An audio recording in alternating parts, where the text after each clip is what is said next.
Welcome to This Week in Umpiring. I'm Tim McCaffrey alongside Gil Umpire. On this week's show, we'll go over the disastrous situation with Arbiter that just has left so many up in arms. We'll also talk about crew get-togethers in Major League Baseball and why just about every one has led to an ejection. We'll have our call of the week, and we'll also have an interesting play to look at.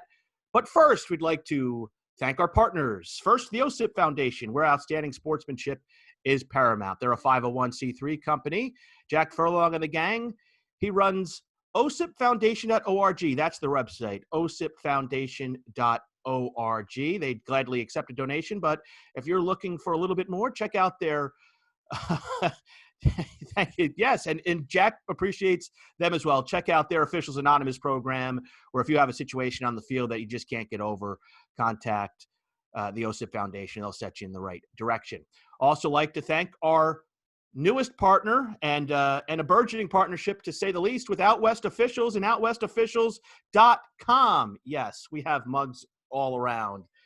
Check out their latest offer at CCSFREESHIP. That's if you have that's everything right there. The code's OUTWESTCREW. That's 10% off your first order with Out West Official. A lot of you are just getting to know Dax and the gang, Dax, Randy and the gang at Out West Officials, and that's Out West Crew, 10% off your first order. Also, check out CCS Free Ship. Now, they were the first in the industry to offer free shipping for more than $75. Well, if it's less, if you just want to get one of their nice little hankies you put over your face for $7.99, then you get a couple of those. Maybe it only costs you $15. They're going to give you free shipping to anywhere in the 50 states. That's Alaska and Hawaii, folks. You know, no messing around here. That's CCS Free Ship on anything under $75. And the newest one we're debuting today on the program is CCSGEARUP. That's $25 off any equipment order of $150 or more. So if you're taking a look at that new Cobalt chest protector and you want $25 off, there it is. And if that's the best price, then that's the best price. $25 off any equipment purchase of $150 or more. That's CCS Gear Up. Now we begin the news of the week, and it's the rotation, and that starts off with an absolute mess with Arbiter. I think just about everybody's gotten one of these lately in the mail, and here for all that to start us off is Gil Umpire and his microphone. Here's Gil's microphone. Gil was I'm going to there. do this every now week. His mic is here. The running gag of the week is the microphone.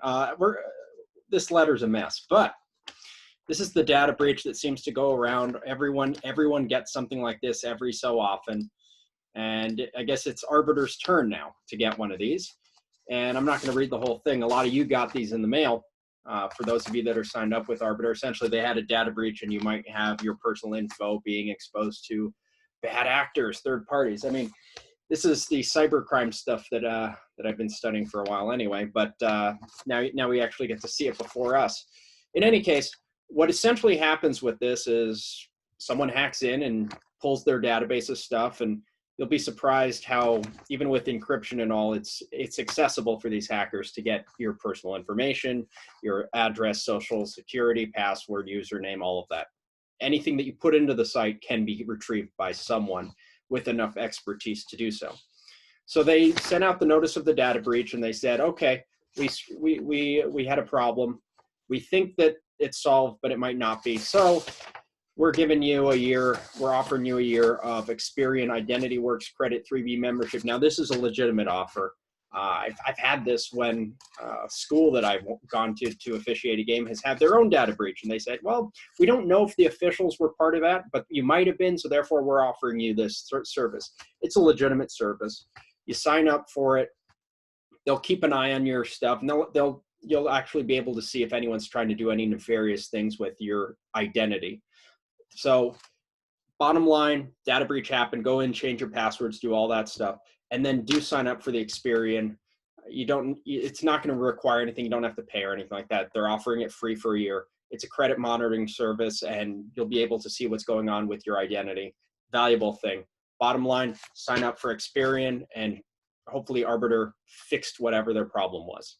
And a couple other situations, Gil, here. If a lot of people have the same passwords. You know, some people might use these numbers and letters and exclamation points and ampersands, but in order to remember them, they have the same one for multiple sites. They have your password for Arbiter. If that is the same info that you use for banking or any other, change it immediately. Okay. So this can end up being a really big problem, but there are also ways to prevent it.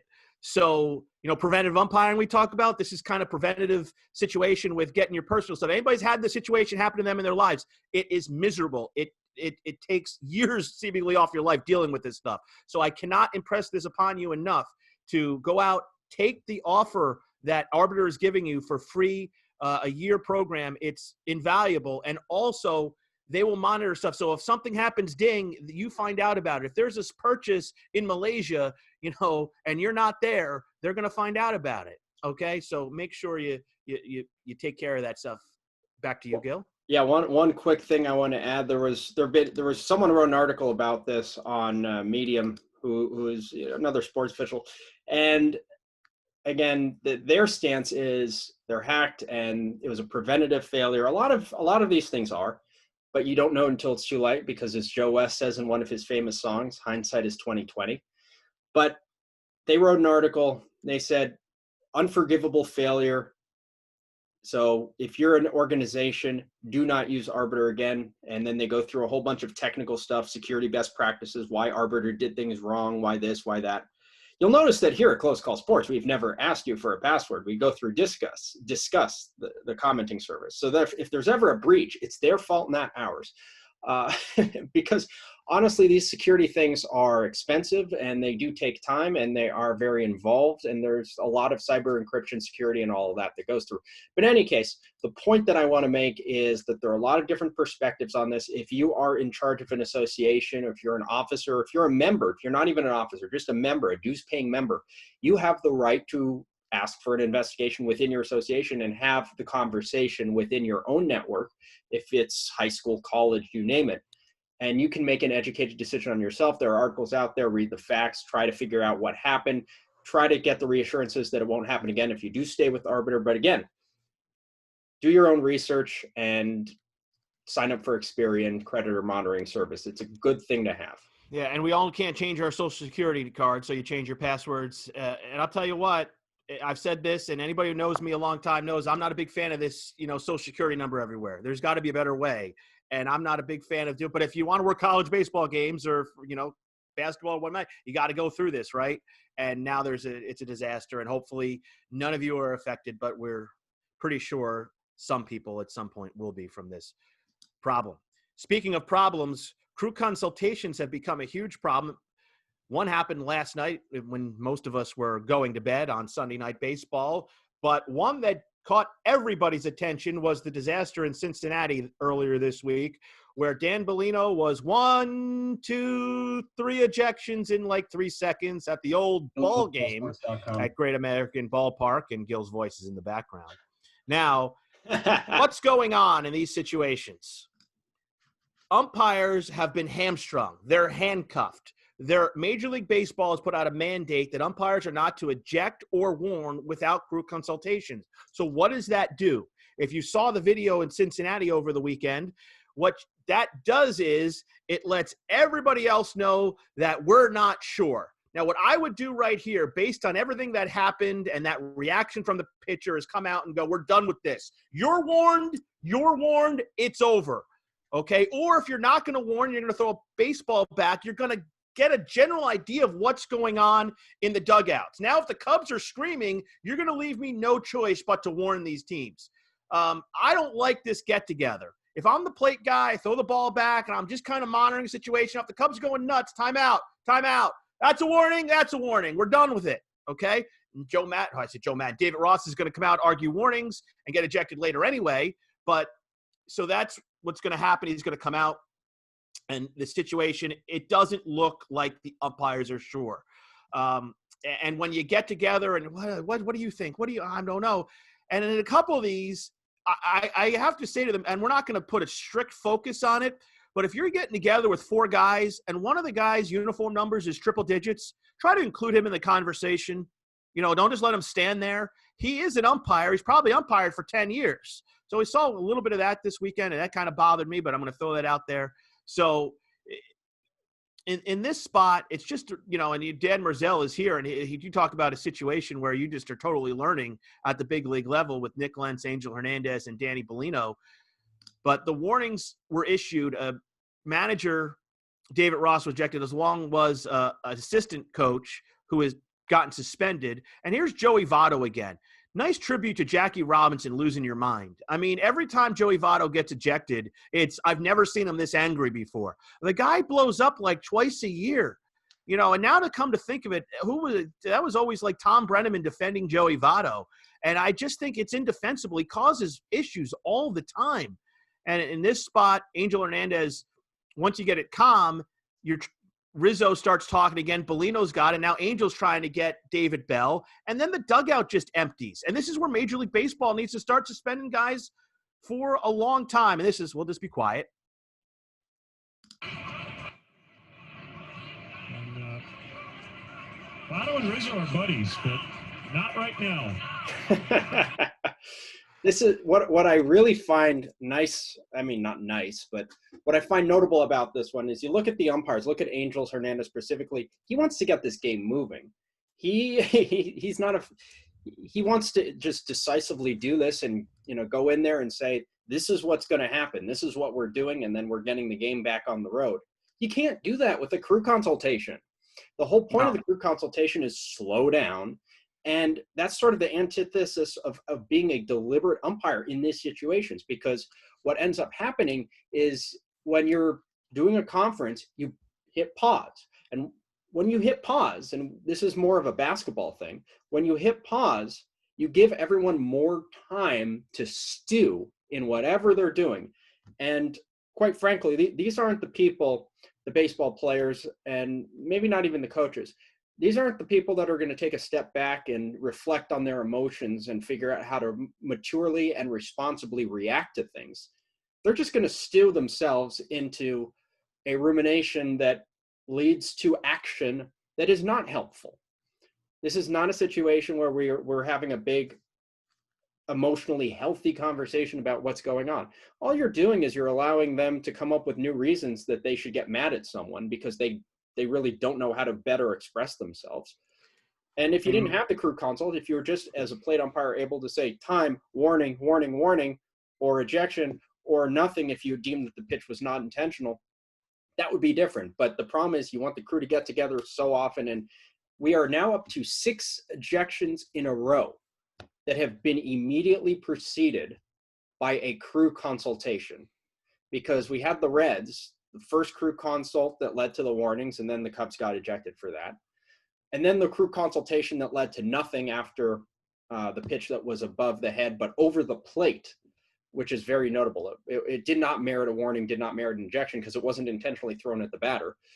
You have the consultation that properly, in my opinion, led to that's nothing. That led to more ejections on the Reds side. And then skip it forward a bit, and now you have a crew consultation on the most recent games, which I just did last night, and I forgot it was Bill Welke and Joe Girardi, right? That led to a crew consultation over a foul ball, not foul ball issue, which is, I guess, a bit more of an expected consult, but nonetheless, it's a consult, and that led to an ejection as well. I so mean, you get these crew consultations, and I think it's helping to increase ejections at the end of the day. I mean, Major League Baseball having edicts down that make umpires look weak, and then the perception that they don't defend them as they allow certain websites to put out there that the umpiring is not as strong this year. I mean, it's just amazing to me that we aren't all on board with this at this point. This is a disaster waiting to happen. At some point, there's going to be a ball thrown behind somebody. There's going to be a crew consultation, and a brawl is going to break out. I said it a couple of weeks ago. It's only a matter of time. What happened to that ball hits that guy in the head? Okay. And okay, time. We have to get together, guys. Okay, we're going to talk about it. Meanwhile, I'm getting screamed at by both sides. Now they're screaming at each other. You think they're going to if this wasn't COVID, okay, do you think they're going to stay in the dugout? Do you think they're just going to hang out? I think there's going to this is just asking for one of the all-time biggest nightmares, because a lot of times the umpires are able to get in between guys before disasters happen, before somebody gets that first punch in. But if that doesn't happen, and the umpires are getting together and they're all hanging out, what happens when a fight breaks out? What are we supposed to do? We're supposed to, as umpires, try to spread out and grab as much of a swath of the pile as we can. If we're all together, we can't see the fight that's breaking out behind us. It's so clear that somebody that never umpired a day in their life thought of this and thought they were a genius and is having a really hard time, kind of like the no catch situation a few years ago where you had to show the ball, where Sandy Alderson really pushed that. And it took him, a month before everybody told him that you got to knock it off. And that's, people in power have a really hard time admitting when they're wrong. Well, this reminds me. They don't have to. This reminds me, speaking of the COVID situation, if this wasn't COVID, does it really matter? Because MLB has said that they're going to be strong on COVID bench clearers or coming out to argue with an umpire. There's going to be a severe punishment, severe penalties, severe suspensions. We're going to take this very seriously. And then what happened after Cincinnati? Well, David Bell, 1 game. Mike Borzello, 1 game. Winker, 1 game. Votto, nothing. So you can talk about fines. Who cares about fines? We've talked in a prior video about how fines mean absolutely nothing to these players who earn a lot of money to begin with. So proportionally, it's like 0.1% of their salary. If I earn $50,000 a year equivalent, the fine is approximately maybe 10 or 20 bucks. That's nothing. It's a slap on the wrist. So the suspension is all that matters. And if you're not suspending anyone longer than 1 game for coming out on the field to incite a brawl, or not even a base brawl, so to speak, you don't have to throw punches. You just have to breathe on someone for it to be dangerous in this day and age, according to how baseball treats this. You see, at least with Joe West, when Joe West said that the numbers are exaggerated, hoax, whatever, disagree with the man all you want. And that's absolutely valid criticism, to disagree with him on the death count and all that, or to agree with him. There are many sides to the issue, I guess, but at least he said it. He said what he thought. Manfred, on the other hand, appears to have said one thing: we're taking this very seriously. We're going to be very severe and zero tolerance on leaving the dugout, leaving a position to initiate a confrontation, argument with umpire, etc. We're going to punish you very strongly. He said that because we take the virus very seriously at baseball. But at the same time, he's not doing anything about it and making zero suggestion to really anyone who's paying attention closely that he is taking this thing seriously. Look, Manfred, if you want to say that you don't care, say you don't care. At least, like Joe, say that the numbers are a hoax. That's fine, but it's not fine, but at least we know what you are thinking, because you are consistent in thought. But if you're going to say one thing and do another, that's even less confidence in the ability from upstairs to support your umpires, which we already have seen by virtue of the crew consult directive and all of that. That already has been eroding.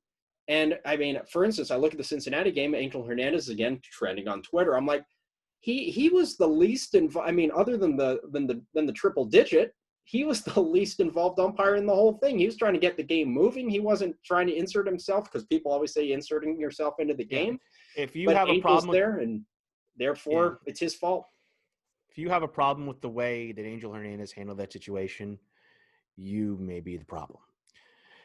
Let's get out of the news this week and look at a couple of plays. We'll get to our call of the week and a great reaction to that play. But first, let's take a look at an odd play that happened in the Bay Area between the San Francisco Giants and the Oakland A's at the top of the 9th inning, and the game scheduled for 9. Got to say that now.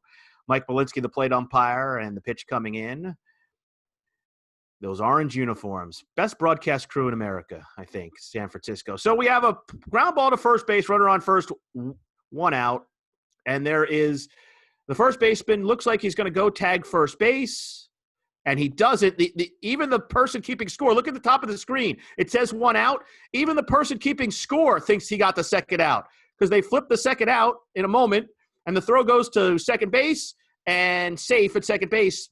But it wasn't a tag play, although the fielder thought it was. So Mike Malinsky sees a lot of confusion from the dugouts and wants to make sure Marvin Hudson understands what's going on. Now, your mileage may vary how much, as a crew chief, you want your 3-guy sprinting across the mound, or not sprinting, walking steadily across the mound to explain the situation. But I think the relevance here is threefold. And I might not remember the 3 things, but let's just get to the first one. The first one is we're hamstrung as a first base umpire here. If this first baseman goes to the bag and touches it, we're saying out at first. So that second base umpire knows that, okay, I've got a tag play coming up. Now, in this situation, the play is going to be confirmed because Crawford's foot was off the base and the runner was safe, beats the tag.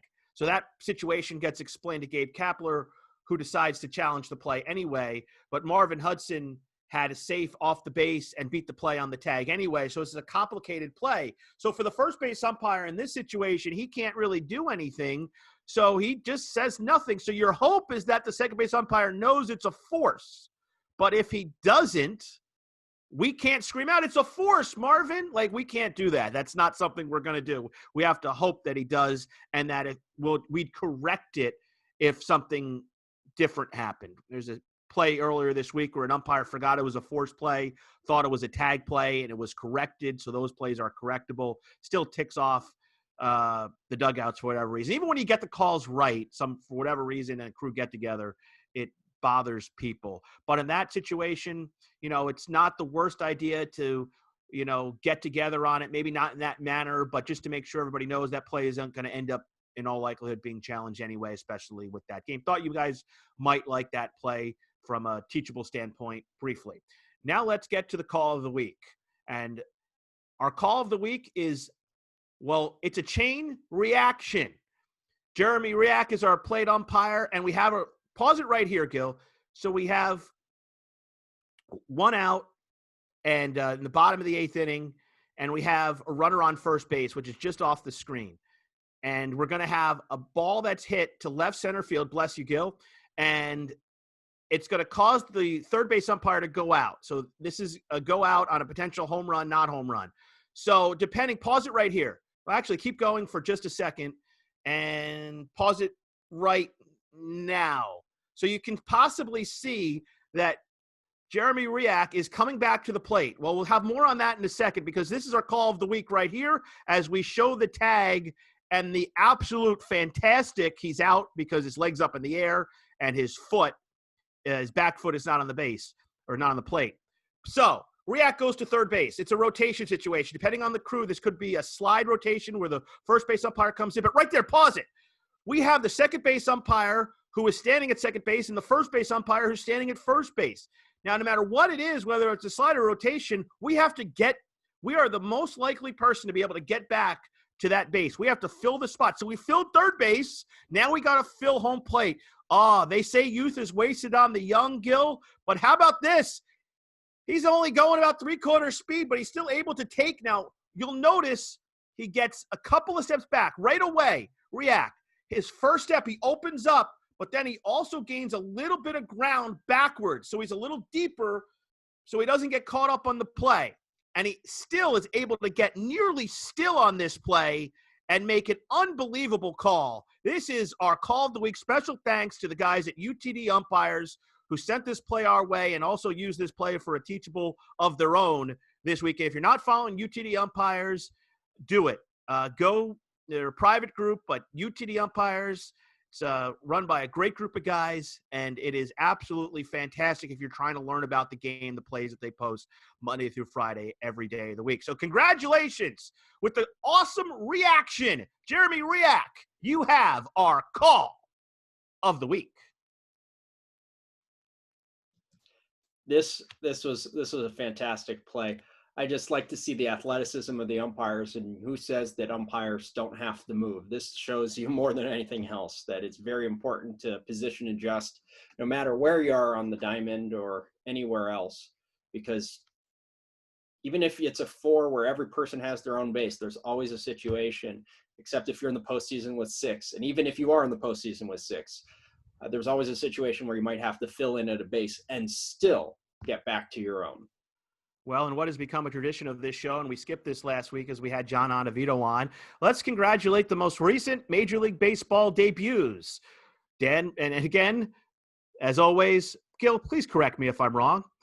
Dan Merzel, Junior Valentine, Charlie Ramos, Ryan Wills, Ryan McKay, David Arrieta, and I think, does that cover it? And Paul Clements. Also, we didn't get that last week. So congratulations to all of you guys, and 18 debuts. You can never take it away. Stepping on a big league field, absolutely tremendous. For those of you guys who are lucky enough to accomplish that, I can tell you that I was able to do it not as a big league umpire per se, but as just a guy doing a game, and it's still a pretty good feeling. It's a pretty cool thing. So it doesn't I can't imagine what it would be like for those guys. And take nothing away. If you get an opportunity, knock the door down. Good luck to each and every one of you, and we hope that you're a full-time big league umpire someday. Gil, I think that just about wraps it up for this week. On behalf of everybody here and everybody out there, stay safe and always do what's right, not what's easy. Happy umpiring, everyone.